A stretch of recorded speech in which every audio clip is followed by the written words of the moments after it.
आनंद लो प्रतिदिन जीवन का में आपका स्वागत है। हमारे साथ बने रहने के लिए धन्यवाद।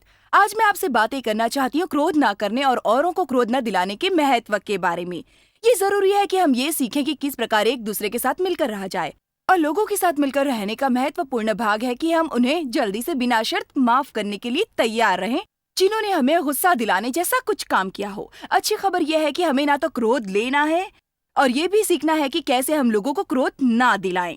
तो आइए जानते हैं इस विषय में कुछ विचारों को कि कैसे औरों को हम क्रोध ना दिलाएं। ये बहुत ही महत्वपूर्ण है कि हम सीखें कि किस प्रकार एक दूसरे के साथ रहा जाता है हर समय क्रोध या गुस्से से पागल हुए बिना। आपके पास ऐसे कई मौके आएंगे शायद हर सप्ताह जिसमें आप क्रोध करें, लेकिन यह आप पर है। यदि आप क्रोध ना करना चाहते हो तो ना करें। क्यों नहीं आप अपनी बगल में बैठे व्यक्ति से ये कहते कि अगर आप ना चाहें तो आप ठोकर नहीं खाएंगे।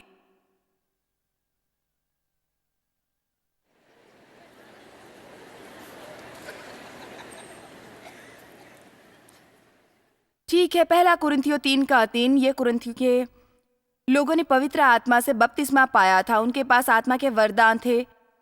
फिर भी पौलुस कहता है कि तुम बालकों के समान काम करते हो। उसने कहा जैसा मैं प्रचार करना चाहता हूं उस तरीके से तुम्हें प्रचार नहीं कर पा रहा हूं। मुझे लगातार तुम्हें दूध देना पड़ता है, मैं तुम्हें अन्न नहीं खिला पा रहा हूं क्योंकि तुम शारीरिक हो। तुम में शरीर का स्वभाव है, शरीर की रीति से चलते हो। जब तक तुम में डाह और झगड़ा है और जलन, बैर और अलगाव अर्थात विभाजन, परेशानी, संघर्ष, क्रोध, गुस्सा तुम में है, क्या तुम स्वाभाविक नहीं और शारीरिक नहीं? शारीरिक कार्य के द्वारा क्या तुम्हारा बर्ताव बिना बदलाव हुए व्यक्ति जैसा नहीं? तो पौलुस यहाँ कहता है कि एक दूसरे के साथ मिलजुल कर रहना यह आत्मिक परिपक्वता की निशानी है। और यदि आसानी से तुम्हारी भावनाओं में चोट पहुंचती है तो यह आत्मिक बचपने की निशानी है। यानी आसानी से क्रोधित हो जाना, संवेदनशील, गुस्सा, बेचैनी, कड़वापन, औरों के साथ मिलजुल कर नहीं रह पाते। क्या मैं इसे दोहराऊं? यदि हम आत्मिक हैं तो हमें सीख लेना चाहिए कि लोगों और परिस्थितियों के साथ समझौते में कैसे रह सकते हैं। इसलिए जो हम कर सकते हैं वो हम जरूर करेंगे। हम आक्रामक, शांति लाने वाले अवश्य बनेंगे। हम केवल ये आशा नहीं करेंगे कि काश यहां शांति होती और हम शांति से रहते, लेकिन हम शांति लाएंगे। इस दिशा में हम जोश भरा कार्य करते हैं। हम अपना उदाहरण रखते हैं और हम रेत पर एक लकीर खींचकर शैतान को घोषित करते हैं कि मैं अपना जीवन क्रोध में नहीं जीऊंगा। लोग सभी बातों से नाराज हो जाते हैं। लोग तो इस प्रकार की सभाओं में भी आकर बाद में हमें पत्र द्वारा ये कर अपनी नाराजगी व्यक्त करते हैं कि आपकी सभा बड़ी देर तक चली। जानते हैं ऐसे लोगों से मैं क्या चाहती हूं? जल्दबाजी के लिए मैं दुनिया भर में नहीं घूमती हूं, इसलिए मैं यहां नहीं हूं कि जल्दबाजी करूं। ये वो चर्च की सभा नहीं है जिसमें आप हर सप्ताह जाते हैं। ये एक विशेष सभा है। लोग दूर से आए हैं, होटल में कमरा लिया है, ऐसी कई बातें की हैं, और आप में से ज्यादा लोग यहाँ कुछ समय ही रहना चाहते हैं। आप केवल 45 मिनट में यहाँ से जाना चाहते हैं। लेकिन आप देखिए 2 या 3 ऐसे लोग हमेशा होते हैं जो लिखकर आपको ये बता देना चाहते हैं कि उन्हें क्या गलत लगता है। कुछ लोगों को इसलिए बुरा लगता है क्योंकि टीवी की रोशनी ज्यादा होने से उनकी आंखों को तकलीफ हुई, लेकिन उन्हें मुझे टीवी पर देखकर अच्छा भी लगता है। हेलो, बिना रोशनी के मैं टीवी पर फिल्म नहीं बना सकती। मुझे पता है यह आसान नहीं है, मेरे लिए भी नहीं है। तो आपको यह सीखना है कि आप उनसे ना चिढ़ें या ऐसी जगह पर जाकर बैठ जाएं जब वो आपके सामने ना हो, लेकिन हमें नाराज होना बंद कर देना चाहिए। देखो, मैं आपसे सम्मेलन से नाराज हुआ क्योंकि मैं उस जगह पर बैठना चाहता था, लेकिन आपके लोगों ने मुझे वहां बैठने नहीं दिया, और मैं सोचता हूं कि मैं किसी से क्या कम हूं। या ऐसी मूर्खता करना हमें बंद करनी चाहिए। आज हमारे समाज में कोई भी ये नहीं चाहता कोई उसे ये बताए कि उसे क्या करना है, मुझे क्या करना चाहिए, मुझे ये मत बताइए। तो क्या आप जानते हैं ये सब ऐसे लोग होते हैं जो स्वार्थी और स्वकेंद्रित होते हैं और उन्हें पता नहीं होता कि कैसे किसी बात से समझौता करें। उनके दिमाग में तो केवल मैं और मेरी सहूलियत ही होती है जो हमारे मन में है। आवश्यक नहीं कि लोग हमसे वैसा ही करें, आवश्यक है हम उनके लिए क्या कर सकते हैं। आमीन। तो पौलुस कहता है कि तुम इस प्रकार जान सकते हो कि तुम आत्मिक हो या शारीरिक हो। क्या तुम औरों के साथ मिलकर रह पाते हो? आसानी से नाराज हो जाने वाले लोग स्वार्थी होते हैं। वे हमेशा अपने ही बारे में सोचा करते हैं। जब भी उनके मन जैसा नहीं होता वो नाराज हो जाते हैं। पिछले सप्ताह एक मजेदार बात हुई। जून 4 को मेरा जन्मदिन था, तो ये पिछले सप्ताह की बात है। मुझे पता नहीं था ये कब था, शनिवार, रविवार, शायद या एक सप्ताह पहले। अब तक तो आपको ज्यादा परवाह नहीं थी, लेकिन मैं अपनी तैयारी कर रही थी शिक्षा के लिए कि कैसे नाराज ना हो। और मेरे जन्मदिन पर मेरी बड़ी बेटी मेरे लिए कुछ भी नहीं लाई।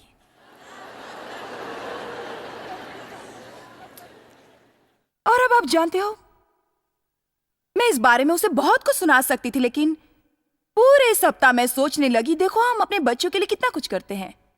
मेरा मतलब, मुझे पता है वो व्यस्त है, उसके 4 बच्चे हैं, और मैं कहने लगी नहीं, मैं उससे नाराज नहीं होंगी। नहीं, मैं गुस्सा नहीं होंगी, मैं बिल्कुल नाराज नहीं होंगी। ये बड़ी दिलचस्प बात है कि एक और तो मैं अपनी सिखाने की तैयारी कर रही थी कि कैसे नाराज ना हो, और मैं खुद ही से लड़ाई कर रही थी। मैं कुछ ऐसी बातें हैं जिनमें हम स्वयं की भावनाओं में चोट पहुंचाते हैं, और इस बात का हम सच में एक बतंगड़ बना लेते हैं। अब मेरे आगे 2 ही बातें थी, या अच्छा सोचती या नाराज होती। मैं अपने परिवार में किसी प्रकार का झगड़ा नहीं चाहती थी, क्योंकि यहाँ मुझे एक बड़ा काम करना था और मैंने पहले ही ये सीखा था कि मैं ये नहीं कर सकती। अब जरा सुने, आप लड़ाई और परमेश्वर का अभिषेक एक साथ नहीं पा सकते।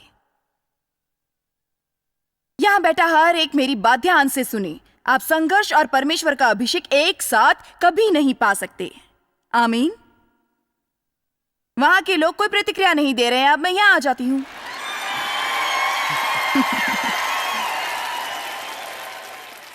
आप में से कितने जानते हैं कि आपके पास परमेश्वर का अभिषेक होना चाहिए? अभिषेक क्या है? यदि आपको पता ना हो तो मैं आपको बताती हूं कि यह हमारे जीवन में परमेश्वर की उपस्थिति और सामर्थ्य है, जीने के लिए ये दुनिया की बड़ी कठिन जगह है, और हमें प्रतिदिन परमेश्वर के सामर्थ्य में भरकर चलना है। खैर, क्या आप जानते हैं, यह मंच पर मुझे अभिषेक की आवश्यकता है। आज मुझे आपको छूने के लिए परमेश्वर के अभिषेक पर निर्भर रहना पड़ता है।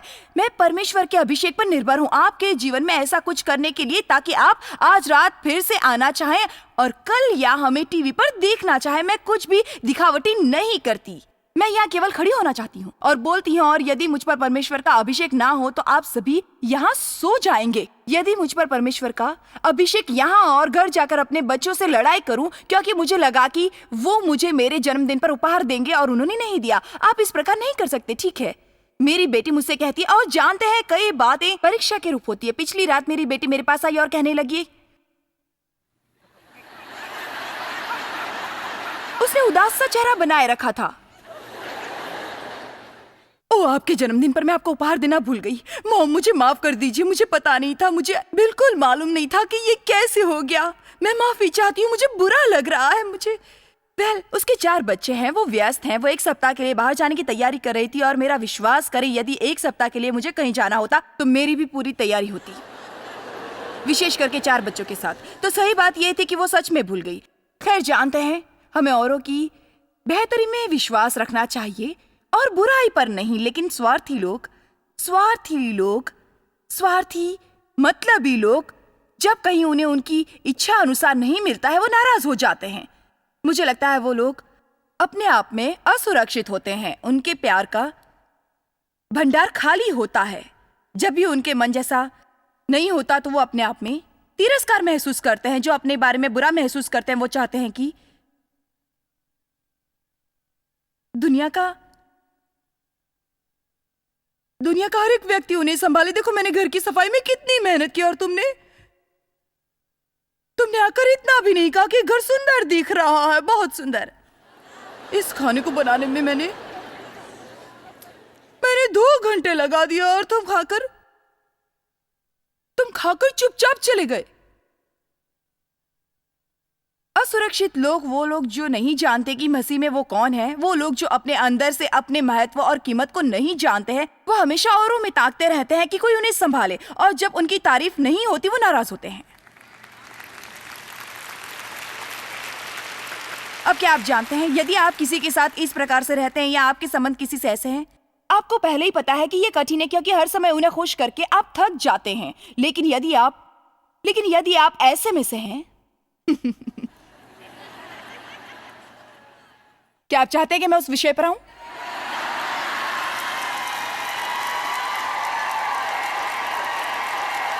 ठीक है, मैं आकर तुमसे बात करती हूं।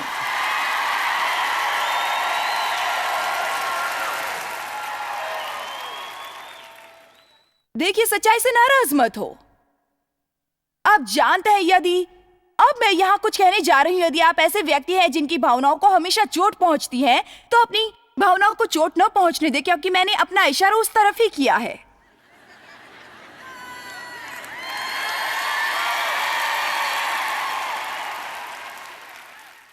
लेकिन घर जाकर गंभीरता से अपना आत्म परीक्षण करें और स्वयं से पूछे, मुझे पता नहीं मुझ जैसे के साथ रहना कैसा होता है।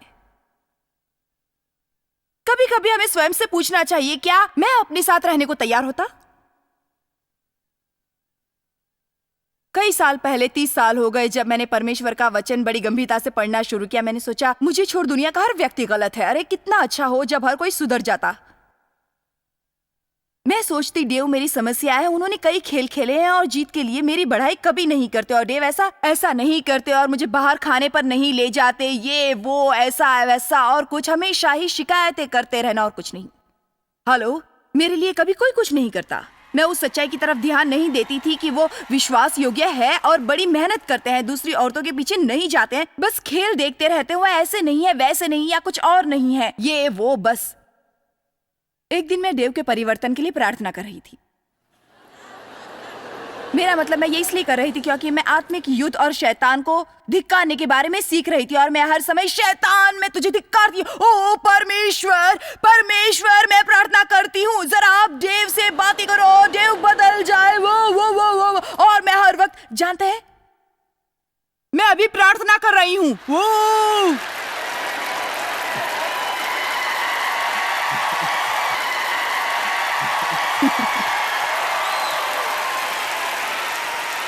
मेरा मतलब, मैं इसमें ही लगी हुई थी, और मेरी प्रार्थना को रोकने के लिए परमेश्वर ने मेरी नस पकड़ी, और मैंने ये अपने हृदय से सुना, जॉयस, देव तेरी समस्या नहीं है। ठीक है प्रभु, तो कौन है? या मेरे बच्चों में से कोई है? जब परमेश्वर ने मुझे बताया कि मेरी जैसी के साथ रहना कैसा होता, मैं 3 दिन तक रोती ही रही। तो मैं केवल किसी और पर उंगली नहीं उठा रही हूं, मेरे साथ किसी का रहना कठिन था। आप कभी मुझे खुश नहीं कर सकते, तो इसमें प्रयत्न करने की ज्यादा बातें नहीं थी। आप जानते हैं क्यों? क्योंकि मैं ही असुरक्षित थी। मेरे पास स्वयं का महत्व नहीं था, मैं कम कीमत महसूस करती थी, मेरे जीवन में लज्जा की जड़ें थी, क्योंकि बचपन में मेरे साथ दुर्व्यवहार हुआ, और कोई कितनी भी कोशिश करने के बावजूद मुझे खुश नहीं रख सकता, क्योंकि यदि आप स्वयं को पसंद ना करें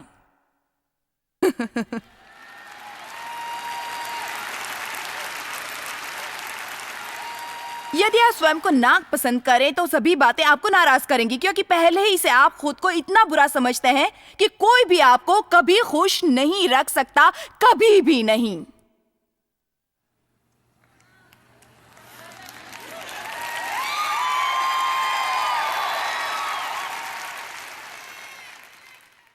क्या ये अच्छा नहीं होगा कि आप ऐसी जगह पर आ जाए जहां आप ये कह सके, जानते हैं क्या, मुझे पता है मैं अच्छी लग रही हूं, मैं अच्छी लग रही हूं।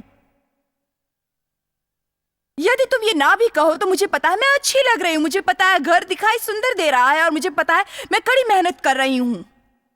यीशु के जीवन में लगातार ऐसी बातें हो रही थी, कुछ ऐसी बातें जिससे वो सचमुच नाराज हो।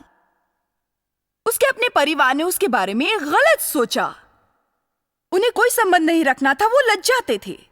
उसके चेलों के साथ इतना कुछ करने के बाद भी वो 1 घंटा उनके साथ जाकर नहीं बिता पाए। उसने कहा, क्या तुम मेरे साथ 1 घंटे प्रार्थना नहीं कर सकते? वो सभी सो गए। इस बात से उनका कोई लगाव नहीं था। पतरस ने उसका इनकार किया। यहूदा ने धोखा दिया। फरीसी उसे लगातार फंसाने की ताक में रहते थे, लेकिन वो ऐसी किसी बात में न फंसा। क्या मैं आपसे कहूं, जब मैं आपको कुछ बता रही हूं, मेरी ओर देखो। आपको नाराज होने का समय नहीं निकालना है।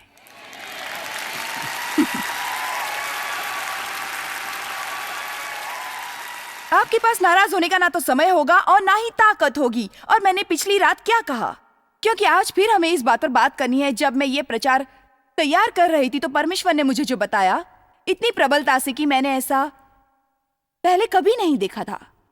चॉइस, जब कोई कुछ करता है जिससे तुम्हें चोट पहुंचती है या तो निराश होती है, तो वो तुझसे क्या कर रहा है वो मत सोच, लेकिन ये सोच कि उन्होंने अपने साथ क्या किया।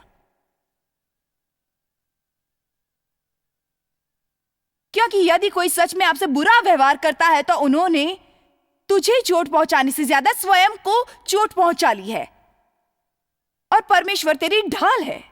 यदि किसी व्यक्ति से तुझे वो नहीं मिलता जो तुम चाहते हो, और यदि तुम नाराज होने से इनकार करो, तो यदि परमेश्वर को हजारों लोगों का काम करना पड़ता है, फिर भी वो आकर आपकी जरूरत अवश्य पूरी करेगा जो आपकी जरूरत है।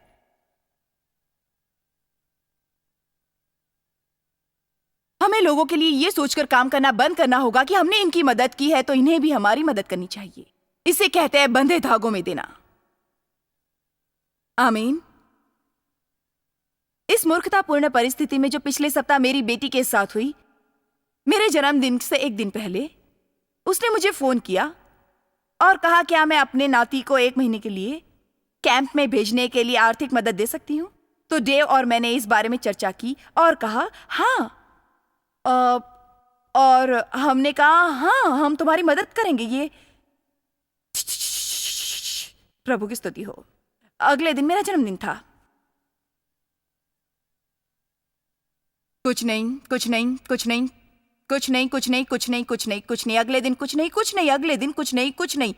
ओके, अब यहां शैतान कह रहा था जब तू ये सब पैसे दे देगी और अपने बच्चों के लिए इतना कुछ तेरे करने के बाद, और अपना सब पैसा तू अपने बच्चों को दे देगी और सारे कपड़े तू अपने बच्चों के लिए दे देगी, देखिए ऐसे में तुझे अपने आप से बाहर निकालकर स्वयं से बात करने की जरूरत है। कभी सोची मैं जो कर रही हूं उसे नहीं करूंगी। यदि मैं चाहूं कि कोई इसका बदला चुकाए, लेकिन मैं ये सब इसलिए करूंगी क्योंकि मैं उनसे प्यार करती हूं। मैं उन्हें कुछ दूंगी तो वापस लेने की इच्छा कभी नहीं रखूंगी।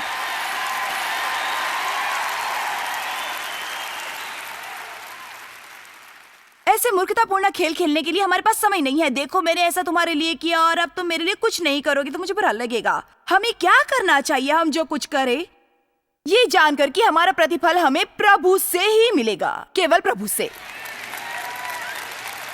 इस विचार से बाहर आ जाएं कि आप उस व्यक्ति के लिए कुछ कर रहे हैं क्योंकि वो ऐसे लोग हैं जिनके द्वारा परमेश्वर कार्य करेगा कि वो आपको कुछ वापस लौटाए। क्योंकि यदि आप उस व्यक्ति से वापस पाने की चाहत रखेंगे तो परमेश्वर ऐसा करेगा कि वो आपको कुछ न दे, क्योंकि आपने अपनी आंखें गलत दिशा में लगाई हैं। मुझे लगता है मैं जरा तेजी से बोल रही हूं, मैं इसे फिर से दोहराऊंगी। ये एक बड़ा क्षेत्र है। हम लोगों के लिए कुछ करते हैं तो ये जरूरी है कि सही भावना से करें। जो कुछ हम औरों के लिए करें तो इस भावना से करें कि परमेश्वर चाहता है हम ऐसा उनके लिए करें, और क्योंकि हम उनकी आशीष बनना चाहते हैं। मैं ये इसलिए कर रही क्योंकि पवित्र आत्मा ने मुझे ऐसा करने को कहा है।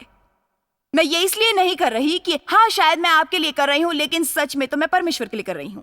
यदि जो कुछ मैं सही वजह से करूं तो परमेश्वर मुझे वापस आशीष देगा। ये शायद किसी ऐसे व्यक्ति के द्वारा होगा जिसे मैं जानती भी नहीं, लेकिन यदि मैं आपके लिए इसलिए करूं कि आपसे मुझे वापस मिले, तो परमेश्वर आपसे मुझे कुछ वापस नहीं दिलाएगा मेरी हालत में, क्योंकि मैं अपनी नजरें गलत व्यक्ति पर लगाई और परमेश्वर को यह अच्छा नहीं लगा। बजाय इसके कि हम सोचे कि किसने हमें नाराज किया, हमें ज्यादा ये ध्यान देना चाहिए कि कहीं हम परमेश्वर को तो नाराज नहीं कर रहे। तुम्हारे कहने का मतलब है मैं परमेश्वर को नाराज कर सकता हूं?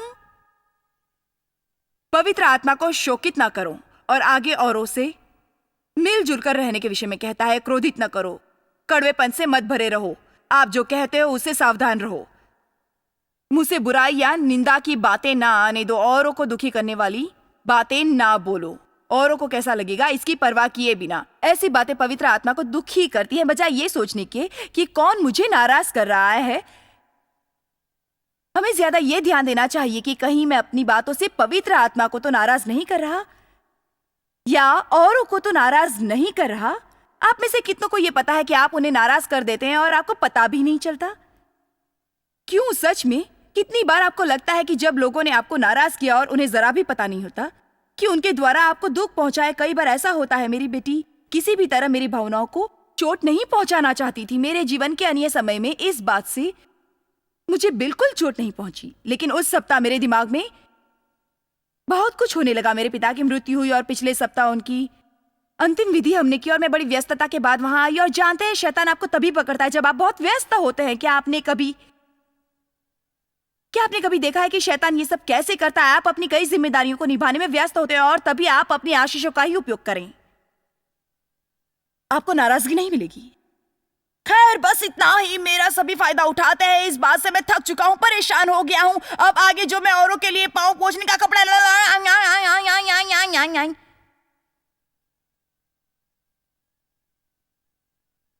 पहाड़ी का एक और चक्कर।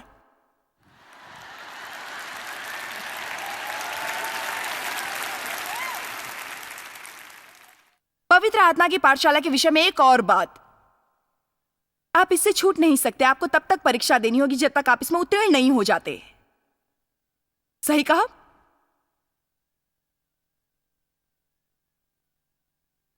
हाँ, अच्छा है कि हम यूं ही असफल नहीं होते।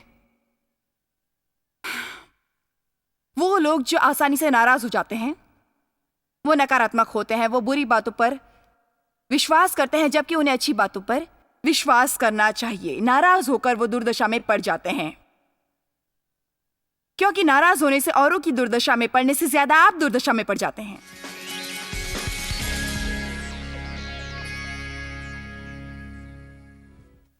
मैं आपके लिए प्रार्थना करूंगी और मैं चाहती हूँ कि आप भी मेरे साथ सहमति से प्रार्थना करें। मुझे पता है इस दुनिया में ऐसे कई लोग हैं जो संवेदनशील होते हैं। आमतौर पर हम सभी किसी न किसी क्षेत्र में संवेदनशील होते हैं, लेकिन बाइबल कहती है प्रेम नाराज नहीं होता। तो हमें हमारी भावनाओं को चोट पहुंचाना बंद कर देना चाहिए। हर समय जब भी कोई कुछ काम सही तरीके से नहीं करे या सही तरीके से कुछ ना कहें, तो हमें हमारे जीवन में पवित्र आत्मा को आमंत्रित करना चाहिए ताकि वो आकर हमारे जीवन में अपना कार्य कर सके और हम वो बने जो यीशु चाहते हैं। पिता, हम आपके पास आते हैं यीशु मसीह के नाम में और हमारी अति संवेदनशीलता के लिए हम क्षमा चाहते हैं। हम विनती करते हैं कि हमारी इस बात के लिए और ऐसे व्यक्तित्व होने के लिए जिसके दिल में आसानी से चोट पहुंचती हो और हमेशा घायल रहने वाला व्यक्ति बनने के लिए हमें माफ करें। मैं प्रार्थना करती हूँ प्रभु, आप हमारी मदद करें कि हम अपनी भावनाओं को हथेली पर रखकर ना चले और ऐसे ना बने। प्रभु, हम कठोर बने ऐसी मैं प्रार्थना नहीं करती, क्योंकि हम कोमल रहना चाहते हैं। हम हमेशा इस बात पर ध्यान न दे कि लोग हमारे साथ कैसा बर्ताव कर रहे हैं, बल्कि इस बात पर ध्यान दे कि हम लोगों के साथ कैसा बर्ताव कर रहे हैं। और हमें ये विश्वास है कि प्रभु आप हमेशा हमें संभालेंगे। यीशु के नाम में आमीन। ठीक है, प्रभु आपको आशीष दे। जल्दी ही आपसे फिर मिलेंगे।